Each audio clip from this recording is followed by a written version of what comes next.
2 years ago, my husband, athlete all his life, went from skiing 4 hours to collapsing with bone cancer.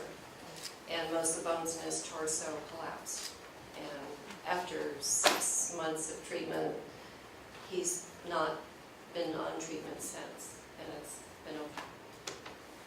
So 2 poems. Visible signs. The physician's assistant says, as she clicks the mouse, as she stares at the blue screen, oh, he'll want to resume chemo. And we are torn between chemo, side effects, the new immunotherapies, or an emptiness, perhaps sooner, or rather later. And the oncologist says, it's change, it's what we've expected from 0.05 to 0.2. You've done no maintenance to keep it down. And we counter with, he's healed his broken bones, not built up resistance to the drugs. And the oncologist says, we'll do another test. So I asked him about his Thanksgiving, wanting him to pause, wanting him not to vanish behind a closing door. And he says he is cooking 2 cranberry sauces so far, 1 with chutney. And I say, I prefer to add orange. Does he see beyond our unchanging expressions the bomb he has lobbed into our lives, exploding as we try to think what more to ask before he shuts the door?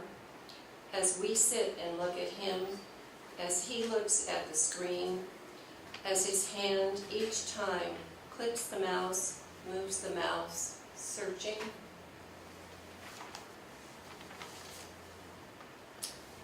This is quite different. Driving. I keep looking over at him in the passenger seat, slumped down awkwardly, his jaw slack, lips parted, and I'm debating if he's died. If finally his heart decided enough. But that would mean I have a dead person, a body next to me in the front seat. What do you do with a dead person? What if he's not dead? I should get him to a hospital, but he'd kill me. If I took him to a hospital and he really had died and I was responsible for having him revived, so many bones broken, so much nerve damage, so many warnings that the cancer will come back. A future, more lesions, more broken bones, more chemo, more misery. But if I don't take him to the hospital, am I a murderer? Am I culpable? How long am I allowed to drive around before I'm culpable? An hour? 3? And after 3 hours, should I drive straight to a funeral home? Would that be presumptuous? What is the proper sequence of these things I never have dealt with before? He still does not move.